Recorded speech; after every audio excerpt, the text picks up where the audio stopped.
Hello दोस्तों, कैसे हो आप सभी।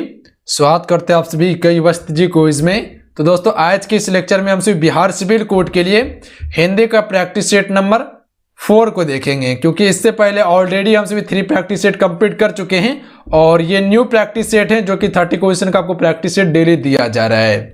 और इसमें आप सभी कितने क्वेश्चन सही करते हैं नीचे कमेंट बॉक्स में अपना स्कोर जरूर बताइए और ये प्रैक्टिस सेट को पर डे आप सभी जरूर सॉल्व किया कीजिए फ्रेंड। तो चलिए शुरू करते हैं।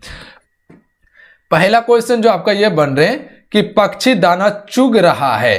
थोड़ा सा टाइपिंग में मिस्टेक हुआ है, खैर कोई दिक्कत नहीं है, हम पढ़ दे रहे हैं, आप सभी ध्यान से सुनिए। पक्षी दाना चुग रहा है रेखांकित शब्द का पर्यायवाची होगा। रेखांकित शब्द आपका पक्षी है, सॉरी पर्यायवाची नहीं है। तो पक्षी का जो पर्यायवाची नहीं होगा वो कौन सा नहीं होगा? पंकज नहीं होगा, ध्यान रखिएगा। जबकि अंडज, खग और नभचर ये पक्षी का पर्यायवाची है। अच्छा, पंकज किसका पर्यायवाची है? जैसे अगर देखिएगा कमल का पर्यायवाची पंकज होता है, ध्यान रखिएगा आप सभी। अगला थोड़ा सा यहां पर भी टाइपिंग मिस्टेक हुआ है। हमें अनाथ बच्चों की मदद करनी चाहिए। रेखांकित शब्द का विलोम बताइए। तो यहां पे देखिएगा तो अनाथ जो है ये आपका रेखांकित शब्द है, तो अनाथ का विलोम क्या होगा? यहां पे आपको बताते हैं अनाथ का विलोम क्या होगा। तो अनाथ का विलोम होता है सानाथ। ऑप्शन में ए राइट आंसर है, ध्यान रखिएगा आप सभी। क्लियर है? यज्ञ का विलोम क्या होता है? वियग होता है यज्ञ का विलोम। अगला है कि निम्नलिखित शब्दों में से कौन सा अनेकार्थिक नहीं है? अनेकार्थिक शब्द कौन सा नहीं है? तो हत्या जो फ्रेंड अनेकार्थिक शब्द नहीं है, जबकि कनक, अनंत और महावीर अनेकार्थिक शब्द हैं। जैसे कनक का जो शब्द हो जाते हैं, जैसे स्वर्ण, धतूरा, गेहूं, वृक्ष, ये कनक का शब्द है। और अनंत का क्या है? तो शून्य जिसका अंत ना हो। महावीर का क्या है? हनुमान, जैन, गुरु धर्म। अगला है जिसका संबंध अध्यात्मक से है के लिए एक शब्द होगा। तो इसके लिए आध्यात्मिक हो जाएगा, ध्यान रखिएगा, ए राइट आंसर रहेंगे। अगला क्वेश्चन देखिए, क्वेश्चन नंबर 6। तो यहां पर भी टाइपिंग थोड़ा मिस्टेक हुआ है, ध्यान रखिएगा आप सभी। हमें प्रतिदिन लिख देते हैं, हमें प्रतिदिन सूर्य नमस्कार करना चाहिए। तो रेखांकित शब्द है आपका प्रतिदिन। तो इसमें क्या है? शब्द पहचानना है। तो यहां देखिएगा तो ये आपका एक अव्यय शब्द होगा, ध्यान रखिएगा आप सभी। ऑप्शन में बी राइट आंसर हो जाएंगे। प्रति जो है फ्रेंड ये क्या है? आपका अव्यय शब्द है। अगला क्वेश्चन देख लेते हैं। मिलाप शब्द में कौन सा प्रत्यय है? मिलाप, आप हो जाएगा, मिलाप, आप लगा हुआ है। Option number B right answer रहेंगे। प्रति आघात का संधि रूप क्या होगा? प्रतिधन आघात का, तो इसका प्रत्याघात हो जाएगा।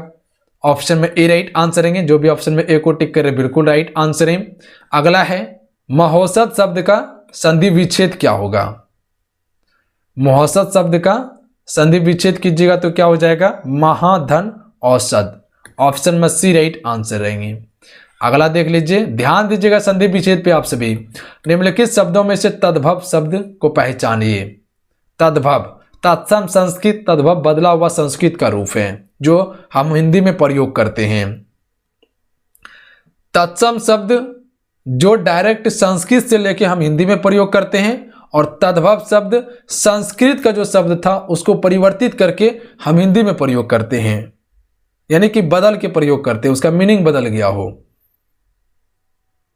प्यासा ये क्या है? तद्भव शब्द है। जबकि पाषाण, कंगन, पक्षी ये सभी तत्सम शब्द है फ्रेंड, ध्यान रखिएगा आप सभी।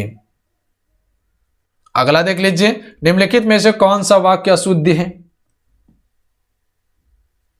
अशुद्ध कौन सा है? आज मैं यहीं रहूंगा, सही है। सज्जन लोग भला ही सोचते हैं, सही है। क्या तुम कॉलेज जाते हो? ये गलत है, कॉलेज नहीं होगा, यहां कॉलेज होगा, ध्यान रखिएगा आप सभी। क्लियर है? क्या हो जाएगा? कॉलेज हो जाएगा। कॉलेज नहीं होता है, कॉलेज होता है, इस प्रकार से लिखाएगा। तो ऑप्शन में सी ही यहां पे गलत है। मुझे आज खाने का मन नहीं होती है। अशुद्ध अंश स्पष्ट कीजिए। इसमें अशुद्ध क्या है? मुझे आज खाने का मन नहीं होती है, बिल्कुल यही गलत है। आपका option number D right answer है, मन नहीं होती है, यह गलत होगा। वाक्य के कितने प्रकार हैं? तो वाक्य के 3 प्रकार हैं। कौन कौन सा है? एक आपका सरल वाक्य, उसके बाद संयुक्त वाक्य, एक मिश्र वाक्य हैं। 3 प्रकार है, यानी कि 3 भेद हैं। अगला है वाक्य को समाप्त करने के लिए जिसका प्रयोग किया जाता है उसे क्या कहते हैं? तो उसे पूर्ण विराम कहते हैं। जो एक डंडा लगा रहता है पीछे में और यहां से वाक्य समाप्त हो जाता है तो इसको पूर्ण विराम कहते हैं। जब पूरा वाक्य समाप्त हो जाता है तब एक डंडा लगा के पूर्ण विराम देके क्लियर किया जाता है। अगला क्वेश्चन देखिए, बच्चे को पढ़ाते हैं नहीं।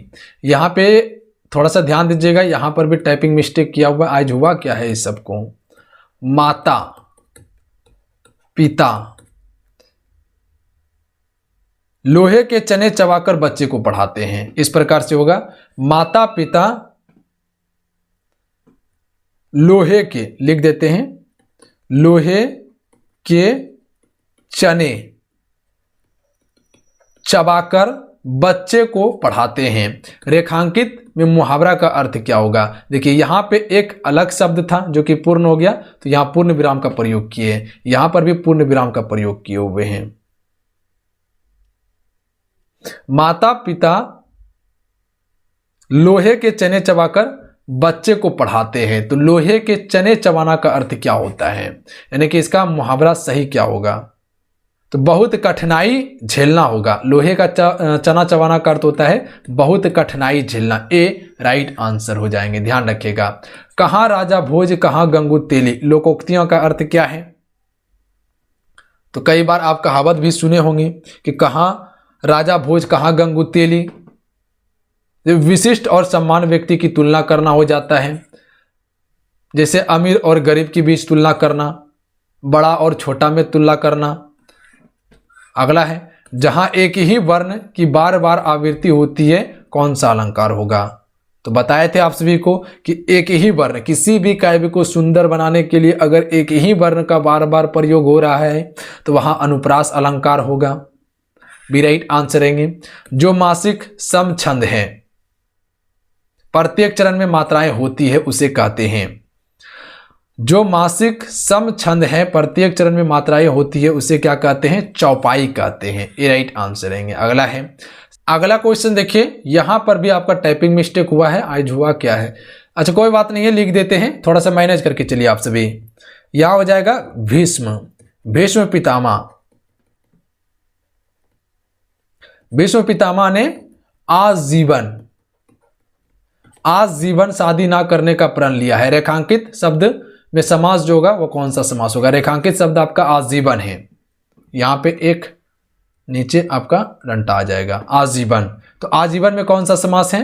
तो आ क्या है? ये आपका एक उपसर्ग शब्द है, तो ये अब यही भाव समास होगा, ध्यान रखिएगा आप सभी। ए राइट आंसर रहेंगे। आपको क्या बताए थे? अब यही भाव समास में या तो पहला शब्द उसका उपसर्ग या तो अव्यय होगा। अगला है, करुण रस का अस्थाई भाव है, तो करुण रस का अस्थाई भाव शोक होता है। अगला है शौक। वर्णों के समुदाय को क्या कहते हैं? तो वर्णों के समुदाय को वर्णमाला कहते हैं। अगर देखिएगा स्वर की संख्या, ये भी ध्यान रखिएगा, स्वर की संख्या 13 होता है। व्यंजन की संख्या देखिएगा तो इसकी संख्या 33 होता है। अगर वही संयुक्त व्यंजन की संख्या देखिएगा, संयुक्त व्यंजन की संख्या देखिएगा तो 4 होता है, जिसमें अक्षर ज्ञ और स्र होता है। और द्विगुण व्यंजन की देखिएगा संख्या, द्विगुण व्यंजन की अगर संख्या देखिएगा तो इसका 2 होता है। वो कौन कौन सा होता है? ड और ढ होता है, ये द्विगुण व्यंजन है, ध्यान रखिएगा आप सभी। अगला क्वेश्चन देख लेते हैं। निम्नलिखित शब्दों में से स्त्रीलिंग शब्द को पहचानना है। स्त्रीलिंग शब्द कौन सा है इसमें? संसार पुल्लिंग है, गौरव भी पुल्लिंग है, समुदाय भी पुल्लिंग है, अश्वनी ये स्त्रीलिंग शब्द हैं। अगला देख लेते हैं। निम्नलिखित में से कौन सा जोड़ा सही नहीं है फ्रेंड?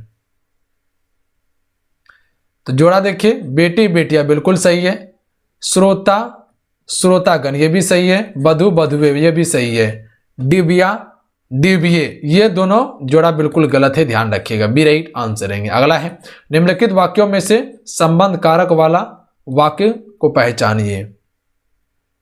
संबंध कारक वाला वाक्य, तो इसमें ऑप्शन में बी राइट आंसर रहेंगे। राधा का कुत्ता बहुत तेज दौड़ता है, इसमें क्या है, संबंध वाला वाक्य है। राधा का कुत्ता है जो बहुत तेज दौड़ता है। निम्नलिखित शब्दों में से विशेषण को पहचानिए। ऐतिहासिक जो है ये विशेषण शब्द हैं, ध्यान रखिएगा आप सभी। अगला देख लीजिए, निम्नलिखित में से पूर्ण वर्तमान काल को स्पष्ट कीजिए। तो पूर्ण वर्तमान की बात किया जा रहा है, तो ए राइट आंसर हो जाएंगे इसमें।